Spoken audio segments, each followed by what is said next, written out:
মুদিছো বাতৰি মাছলৈ হুজাইত আজি কেইবাটাও কাৰ্যসূচীলৈ উপস্থিত হ'ব বিত্তমন্ত্ৰী হিমন্ত বিশ্ব শৰ্মা দুপৰীয়া জোৰপুখুৰীত হিমন্ত বিশ্ব শৰ্মাৰ হেলিকপ্টাৰ অৱতৰণ হোৱাৰ পিছতেই তেওঁ উদ্বোধন কৰিব নৱনিৰ্মিত 200 বিচনাযুক্ত চৰকাৰী চিকিৎসালয় ইয়াৰ পিছতে তেওঁ ভাগ ল'ব চিকিৎসালয়ৰ নাতিদুৰত আয়োজিত দলীয় ৰাজহুৱা সভাত সভা শেষ কৰি হুজাৰ ৰবীন্দ্ৰনাথ ঠাকুৰ বিশ্ববিদ্যালয়ৰ আন এখন কাৰ্যসূচীটো ভাগ ল'ব হিমন্ত বিশ্ব শৰ্মাই ইয়াৰ মাজতে বিশ্ববিদ্যালয়লৈ অহাৰ পথত কৃষ্ণনগৰৰ দুটাকৈ গৃহক্ৰমে সজল ঘোষ আৰু পৱন ভীমচেৰিয়াৰ ঘৰত হিমন্ত বিশ্ব শৰ্মাই গঢ়ি তুলিব জনসম্পৰ্ক অভিযান ঘৰ দুটালৈ হিমন্ত বিশ্ব শৰ্মাৰ আগমনক লৈ উৎফুল্লিত হৈ পৰিছে গৃহস্থ ঘৰৰ গৃহস্থ হিমন্তক আদৰিবলৈ হৈ আছে সাজু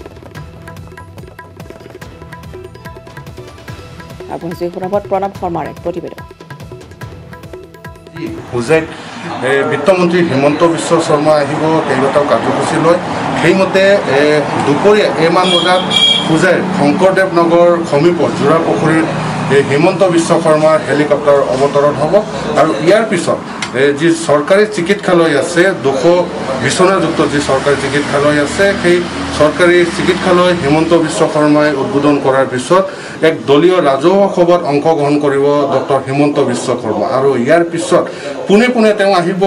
ৰবীন্দ্ৰনাথ ঠাকুৰ বিশ্ববিদ্যালয় আৰু ইয়াৰ মাজতে আমি এটা কথা ক'ব লাগিব যিহেতু আগন্তুক বিধানসভা নিৰ্বাচনক লৈ তৎপৰ হৈ আছে শাসক বিৰোধী সকলো দল সেইমতে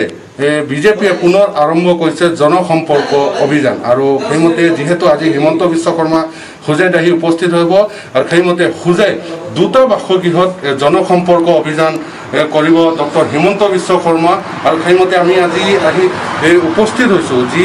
দুটা বাসগৃহত হিমন্ত বিশ্ব শৰ্মা আহিব সেই দুটা বাসগৃহত ইতিমধ্যে আমি আহি উপস্থিত হৈছোঁ এই দুটা বাসগৃহৰ ভিতৰত এটা বাসগৃহ হৈছে সজল ঘোষৰ বাসগৃহ আন এটা বাসগৃহ হৈছে পৱন ভীমচেৰিয়াৰ বাসগৃহ এই দুটা বাসগৃহত হিমন্ত বিশ্ব শৰ্মাই জনসম্পৰ্ক অভিযান কৰিব আৰু ইতিমধ্যে সজল আমাৰ সৈতে আছে দাদা মই আপোনাৰ ওচৰলৈ আহিছোঁ যিহেতু আজি হিমন্ত বিশ্ব শৰ্মা আপোনাৰ ঘৰত আহিব কি ক'ব কেনেদৰে অনুভৱ এতিয়া হ'ব এইটোতো মানে ভাল মানে আমাৰ অসমৰ কাৰণে প্ৰতিজন মানে মানুহৰ ঘৰে ঘৰে যোৱাটো আমিও ৰাইজৰ নিজৰ মনৰ কথাবিলাক আলোচনা কৰিব পাৰিম কি প্ৰস্তুতি কৰিছে কি খুৱাব হিমন্ত বিশ্ব শৰ্মা প্ৰথম যিহেতু আপোনাৰ ঘৰত আহিব হয়তো আপুনি কেতিয়াও ভাবিব পৰা নাছিলে হিমন্ত বিশ্ব শৰ্মা আপোনাৰ আহিব বুলি এইটোতো আমি সপোনো ভবা নাই হয় কি খুৱাব হিমন্ত বিশ্ব শৰ্মা যেতিয়া আপোনাৰ ঘৰত আহিব তেখেত আহিলেতো আমি মানে এইটো অন্তৰৰ পৰা মানে আকুলি ল'ম মানে তেওঁ আহি আছে বেলেগ সুকীয়া কিবা ব্যৱস্থা কৰিছে নেকি এনে মানে চাওঁ তেওঁ আহক আহিলে আমি অন্তৰত আছে আমি প্ৰস্তুত হিমন্ত বিশ্ব শৰ্মাক আদৰিবলৈ আপোনাৰ ঘৰত আমি একবাৰ অন্তৰৰ পৰা মানে ৰেডি আছোঁ নিশ্চয়কৈ এইখন বাসগৃহতে আহিব হিমন্ত বিশ্ব শৰ্মা আৰু ইতিমধ্যে বাসগৃহৰ গৰাকী সজল ঘোষে আমাৰ আগত প্ৰকাশ কৰিছে আৰু মোৰ লগত আছে হুজাই জিলাৰ বিজেপিৰ সভাপতি চন্দন দেৱ আছে তেওঁলোকে সম্পূৰ্ণ এই সমগ্ৰ যি প্ৰস্তুতি আছে হিমন্ত বিশ্ব শৰ্মা জনসম্পৰ্ক অভিযানৰ সকলো দিশ তেওঁলোকে ইয়াত চাই আছে আৰু মই আপোনাক স্বাগতম জনাইছোঁ নিউজ 18ৰ এই যি জনসম্পৰ্ক অভিযান আপোনালোকৰ আহি আছে হিমন্ত বিশ্ব শৰ্মাই দুটা বাসগৃহত যাব কি ক'ব কেনেধৰণে কি ধৰণৰ প্ৰস্তুতি আপোনালোক আমাৰ কি হৈছে গোটেই অসমতে আমাৰ ৰাজ্যিকৰ পৰা নেতৃত্ববৃন্দই আমাক এটা নিৰ্দেশ দিছে যে গোটেই অসমতে ধুবুৰীৰ পৰা শদিয়ালৈকে আমাৰ 126টা সমষ্টিতে প্ৰত্যেক জিলাতে আমাৰ সম্পৰ্ক অভিযান চলি আছে এই সম্পৰ্ক অভিযান আমাৰ আজিৰ পৰা আৰম্ভ হৈছে এই সম্পৰ্ক অভিযানত আমাৰ প্ৰত্যেক ঘৰে ঘৰে আমাৰ ভাৰতীয় জনতা পাৰ্টিৰ সমূহ কাৰ্যকৰ্তা আমাৰ বুথ সভাপতিৰ পৰা আৰম্ভ কৰি মণ্ডলৰ পৰা আৰম্ভ কৰি মন্ত্ৰী হিমন্ত বিশ্ব শৰ্মাৰ জালুকবাৰী সমষ্টিৰ নিৰ্বাচনী কুচকাৱাজ মন্ত্ৰী হিমন্ত বিশ্ব শৰ্মাৰ হৈ বাইহাটা চাৰিআলি নিৰ্বাচনী কুচকাৱাজ আৰম্ভ কৰিলে পত্নী ৰিণিকী ভূঞা শৰ্মাই জালুকবাৰী সমষ্টিৰ বেজেৰা মণ্ডলৰ উদ্যোগত ৰবি বংশৰ ৰাজহুৱা প্ৰেক্ষাগৃহত অনুষ্ঠিত এক সভা নিৰ্বাচনৰ বাবে আৰম্ভণি যাত্ৰা কৰাৰ কথা উল্লেখ কৰে ৰিণিকী ভূঞাই নিৰ্বাচনৰ পূৰ্বে সমষ্টিটোৰ সকলো লোকৰ লগত বাৰ্তালাপ কৰাৰ বাবে হিমন্ত বিশ্ব শৰ্মাই পৰামৰ্শ আগবঢ়োৱা বুলিও ভাষণ প্ৰসংগত উল্লেখ কৰে ৰিণিকী ভূঞাই হিমন্ত বিশ্ব শৰ্মাই জালুকবাৰী সমষ্টিক লৈ ৰচনা কৰা নৱতম গ্ৰন্থ অতি শীঘ্ৰে জালুকবাৰী সমষ্টিৰ ৰাইজৰ নামত উৎসৰ্গা কৰি মুকলি কৰি দিব বুলি উল্লেখ কৰে মন্ত্ৰীগৰাকীৰ সহধৰ্মিনীয়ে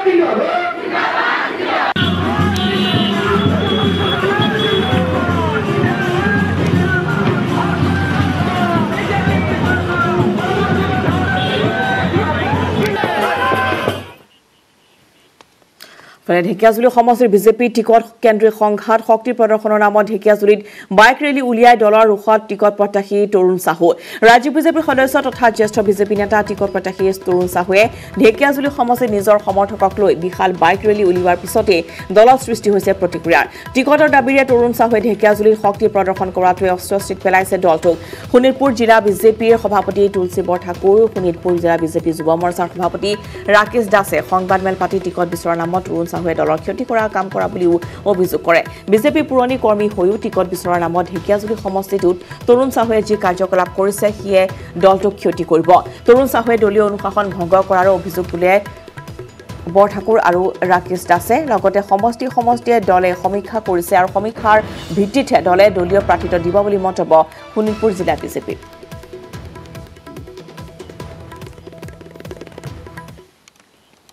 প্ৰায় ডেৰ মাহত তৃতীয়বাৰৰ বাবে অসমত উপস্থিত হৈ নিৰ্বাচনী ৰণডংকা বজালে প্ৰধানমন্ত্ৰী নৰেন্দ্ৰ মোদীয়ে ধেমাজিৰ চিলাপথাৰত বিশাল জনসভা সম্বোধন কৰি দেশবাসীৰ নামত উৎসৰ্গা কৰিলে প্ৰায় ৩,০০০ কোটি টকাৰ ৫টা প্ৰকল্প ইফালে নিৰ্বাচনী সূচীৰ পূৰ্বে পুনৰ অসমলৈ অহাৰ সম্ভাৱনা আছে প্ৰধানমন্ত্ৰী নৰেন্দ্ৰ মোদী পূৰ্বে অসমৰ বাবে বহুদূৰ আছিল দিল্লী এতিয়া দিল্লী অসমৰ দুৱাৰদলিত বছৰটোৰ আৰম্ভণিতে তৃতীয়বাৰ অসম ভ্ৰমণলৈ আহি ধেমাজিত এই মন্তব্য দেশৰ প্ৰধানমন্ত্ৰী নৰেন্দ্ৰ মোদীৰ ধেমাজিৰ চিলাপথাৰত বিশাল জনসভাত মোদীয়ে বজালে নিৰ্বাচনী ৰণডংকা অসমীয়াতে ভাষণ আৰম্ভ কৰি প্ৰধানমন্ত্ৰীগৰাকীয়ে কয় গোগামুখত মই কৈছিলো অসম তথা উত্তৰ পূব ভাৰতৰ বিকাশৰ নতুন ইঞ্জিন হ'ব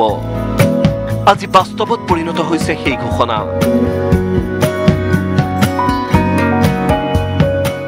धेमाजीर हारुवा भूमिर परा अखम वाकिफ एई बिखेक दिन नोटमयी शुभेच्छा आरु अभिनंदन जानाइछो गोगामुख में इंडियन एग्रीकल्चर रिसर्च इंस्टीट्यूट का शिलान्यास करने आया था तो मैंने कहा था नॉर्थ ईस्ट भारत का ग्रोथ का नया इंजन बनेगा आज हम इस विश्वास को हमारी आंखों के सामने धरती पर उतरता देख रहे हैं ধেমাজিৰ পৰাই ৰিমোট কণ্ট্ৰলৰ সহায়ত ৩,০০০ কোটি টকীয়া ৫টা প্ৰকল্প দেশবাসীৰ নামত উৎসৰ্গা কৰে প্ৰধানমন্ত্ৰীগৰাকীয়ে বঙাইগাঁও ৰিফাইনাৰীস্থিত ইণ্ডমেক্স ইউনিট হেবেৰাগাঁও মাকুমৰ gas compressor station Dibrugarh Madhuban secondary tank farm আৰু ধেমাজি অভিযান্ত্ৰিক মহাবিদ্যালয়ৰ শুভ উদ্বোধন কৰে প্ৰধানমন্ত্ৰীগৰাকীয়ে এই অনুষ্ঠানতে শুৱালকুছি অভিযান্ত্ৰিক মহাবিদ্যালয়ৰো আধাৰশিলা স্থাপন কৰে মোদীয়ে অসমত এতিয়া ২০খনৰো অধিক অভিযান্ত্ৰিক মহাবিদ্যালয় হ'ল নতুন অভিযান্ত্ৰিক মহাবিদ্যালয়ে কাৰিকৰী শিক্ষাক সমৃদ্ধ কৰিব বুলিও কয় মোদীয়ে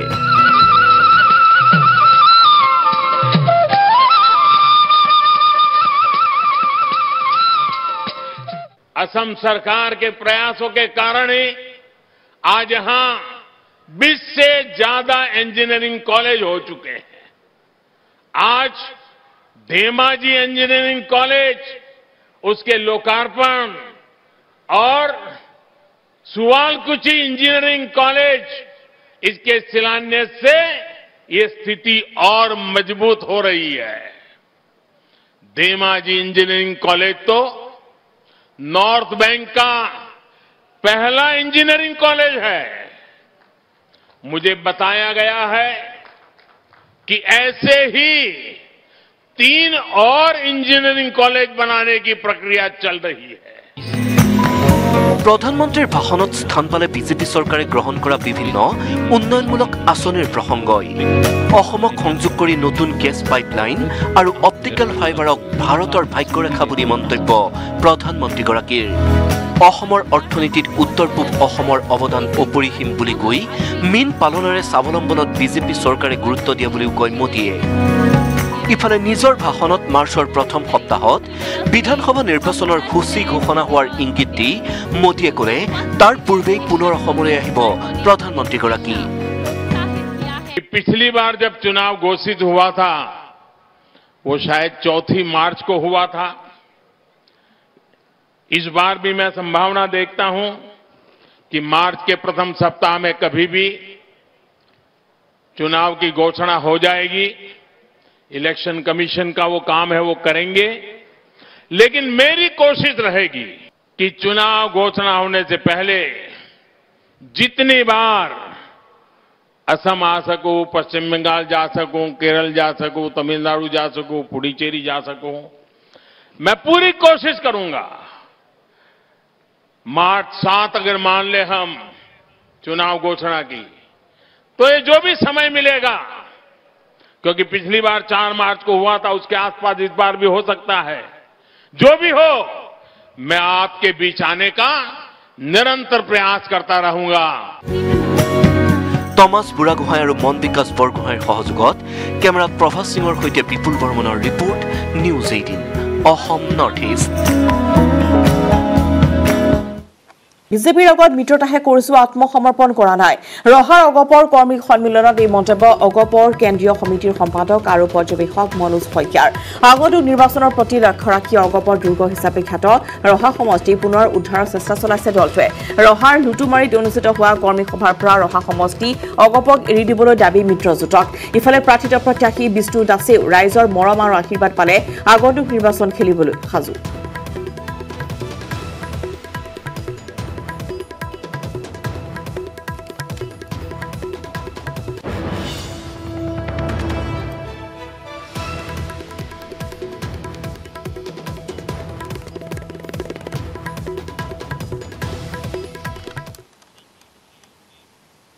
লখিমপুৰৰ ত্যাগক্ষেত্ৰত অসম জাতীয় পৰিষদৰ জাতীয় জাগৰণ সমাৱেশ। বিশাল বাইক ৰেলীয়ে সমাৱেশস্থলীত উপস্থিত হয় অসম জাতীয় পৰিষদৰ সভাপতি লুৰিণজ্যোতি গগৈ। সমাৱেশত বিজেপি চৰকাৰৰ কঠোৰ ভাষাৰে সমালোচনা কৰে অসম জাতীয় পৰিষদৰ সভাপতিগৰাকীয়ে। বিভিন্ন দুৰ্নীতি তথা সিন্ডিকেটৰ ধনেৰে চৰকাৰী নিৰ্বাচনী প্ৰচাৰৰ নামত কোটি কোটি টকা খৰচ কৰাৰ অভিযোগ লুৰিণজ্যোতি গগৈ।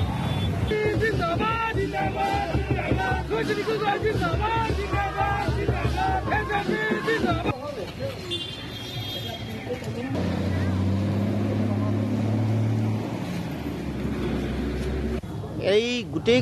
নাটকবোৰ ৰাইজে গম পাইছে। সমগ্ৰ সময়ছোৱাত তেওঁলোকে হেলিকপ্টাৰ আৰু চাৰ্টাৰ প্লেনতে অহা যোৱা কৰিলে। মানুহৰ শ শ কোটি টকা তেওঁলোকে হৰাট কৰিছে। এতিয়াও তেওঁলোকৰ নিজৰ প্ৰচাৰ চলাবৰ কাৰণে 200খন LCD সম্বলিত LED সম্বলিত ভান অসমৰ চাৰিওফালে ঘূৰি ফুৰিছে। যদিহে তেওঁলোকে কাম কৰিছিল তেতিয়াহ'লে তেওঁলোকৰ মানুহৰ পৰা ক'ব লাগিছিল যে আমি যদি কাম কৰিছোঁ আমাক ভোট দিয়ক, অন্যথা ভোট নিদিব। সেইটো ক'বলৈ সাহস হোৱা নাই। গতিকে এতিয়া ৰাইজে তেওঁ যে এতিয়া শেহতীয়াকৈ চাইকেল চলাই মানুহৰ মাজত যিটো চমক সৃষ্টি কৰিবৰ কাৰণে, নাটক সৃষ্টি কৰিবৰ কাৰণে উঠি পৰি লাগিছে, ৰাইজে এতিয়া প্ৰশ্ন কৰাৰ দৰকাৰ যে আমাক অত দিনে হেলিকপ্টাৰ চলাই, চাৰ্টাৰ প্লেইন চলাই, কৰোণা আক্ৰান্ত ৰোগীৰ সুস্থ হোৱাৰ সময়ত হেলিকপ্টাৰ চলাই গামোচা দি বিদায় দিবলৈ যাব লগা হ'লে ৰাজহুৱা ধনৰ যে হৰাট কৰিলে শ শ কোটি টকা, এইবোৰৰ শ্বেতপত্ৰ প্ৰকাশ কৰিবৰ কাৰণে ৰাইজে দাবী জনাব লাগে, দাবী উত্থাপন কৰিব লাগে। আৰু মই ভাবোঁ যে যিকোনো ধৰণৰ চাইকেল চলক, যিয়েই খোজ নকৰক, কিন্তু অসমৰ ৰাইজে মন স্থিৰ কৰি ৰাখিছে 21ত বিজেপি অসমৰ মাটিৰ পৰা পুলিয়ে পোখাই উৎখাত কৰিব। তেওঁ ৰিকগনাইজ অৰ্ডাৰ, কাৰণ তেওঁ 2টা কেছ তেওঁ লিপিবদ্ধ হৈ আছে তাদা আইনত 1992 চনৰ। ৰিকগনাইজ চান্দা মাষ্টৰ বুলি সকলোৱে জানে সমগ্ৰ অসমৰ মানুহে। আৰু ছিগনেচাৰ প্ৰজেক্টত 70 লাখ টকা কমিশ্যন লোৱাৰ কথা সকলোৱে জানে। কোন ঠিকাদাৰে নাজানে 5% দিব লাগে PWD ঠিকাত? এইটো নতুন কথা নেকি? নতুন কথা নহয়। যিমান চিণ্ডিকেটৰ ধন যায়, কয়লা চিণ্ডিকেট, ৰাম নাম লৈ গৰুৰ চিণ্ডিকেট, কাঠ চিণ্ডিকেট, শিলৰ চিণ্ডিকেট, কিমান চিণ্ডিকেটৰ নাম, সকলোতে তেওঁৰে নাম, তেওঁৰে জড়িত। গতিকে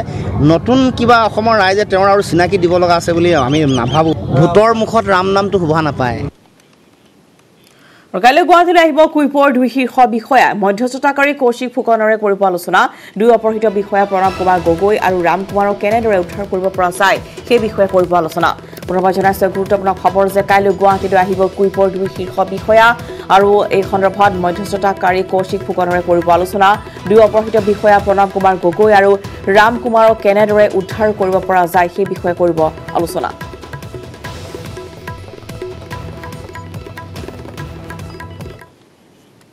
কুইপৰ 2 বিষয়া কৰ্মচাৰী পৰিয়ালৰ সাময়িক সকাহ দি পৰাজ বৰুৱাই স্থগিত ৰাখিলে চৰম শাস্তি এই সিদ্ধান্তৰ পিছতে পৰাজ বৰুৱাক ধন্যবাদ জনালে ৰাম কুমাৰৰ পৰিয়ালে আনহাতে 2 অপহৃতক উদ্ধাৰৰ বাবে আলফা স্বাধীন আৰু NSCN কেৰে মধ্যস্থতা চলোৱাৰ কথা নিউজ 18ক জনালে ৰেৱতী ফুকনৰ পুত্ৰ কৌশিক ফুকনে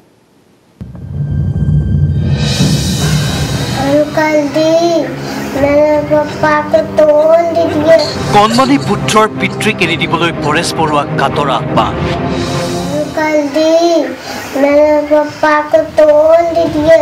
এদিন পাছত পৰেশ বৰুৱালৈ ধন্যবাদ मैं परेश बरुआ जी को धन्यवाद देता हूं পৰেশ বৰুৱাৰ সিদ্ধান্ত সলনিৰ পিছতেই অপহৃত কুইপৰ কৰ্মচাৰী ৰাম কুমাৰৰ পৰিয়ালে ধন্যবাদ জনালে পৰেশ বৰুৱা লগতে আলফাৰে সৈতে কথা পাতি অতি শীঘ্ৰে ৰাম কুমাৰ আৰু প্ৰণৱ কুমাৰ গগৈক মুকলাই আনিবলৈ কুইপক আহ্বান জনালে ৰাম কুমাৰৰ পৰিয়ালে और किपो कंपनी से भी प्रार्थना करता हूं कि जल्द से जल्द श्रीमान बरुआ जी से वार्ता कर मेरे दामाद राम कुमार एवं पीके गोगोई को मुक्त करवाया जाए एवं बरुआ जी से मैं प्रार्थना करता हूं कि जल्द से जल्द पीके गोगोई और राम कुमार मेरे दामाद को आज़ाद कर दिया जाए मुक्त कर दिया जाए इसके लिए हम सब परिवार आपका जिंदगी भर नतमस्तक रहेंगे आभारी रहेंगे हम लोग बहुत गरीब आदमी है बहुत ही टूटे हुए लोग हैं मेरा नाती है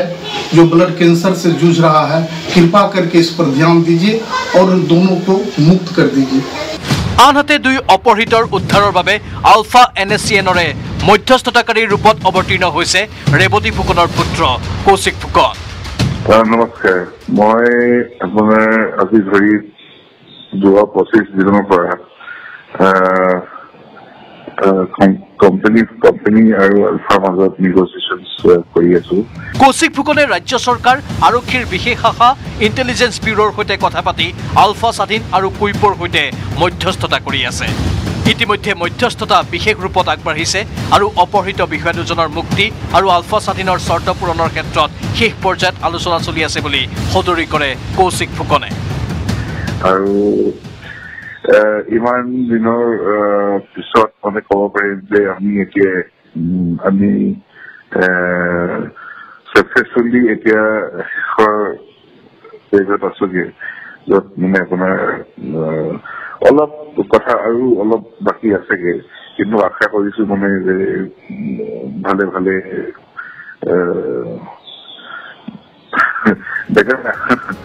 এসময়ত বিভিন্ন পৰ্যায়ত আলফা চৰকাৰৰ আলোচনা প্ৰক্ৰিয়া চলাই নিয়া ৰেৱতী ফুকনৰ পুত্ৰ কৌশিক ফুকনে পিতৃৰ পদাংক অনুসৰণ কৰি আগবাঢ়িল মধ্যস্থতাকাৰী হিচাপে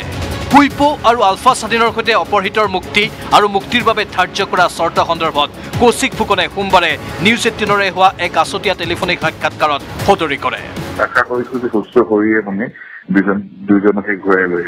ৰাম কুমাৰ আৰু প্ৰণৱ কুমাৰ গগৈৰ মুক্তিৰ বাবে ৰাজ্যৰ বিভিন্ন দল সংগঠন আৰু বিশিষ্ট ব্যক্তিয়ে আলফা স্বাধীনৰ মুখ্য সেনাধ্যক্ষলৈ অনুৰোধ জনাইছিল আৰু চৰম শাস্তি প্ৰদান কৰাৰ পৰা বিৰত থাকিবলৈ আহ্বান জনাইছিল দিল্লীৰ পৰা পাৰ্থজ্যোতি বৰাৰ সহযোগত Biju Kumar Deka news 18 Assam north east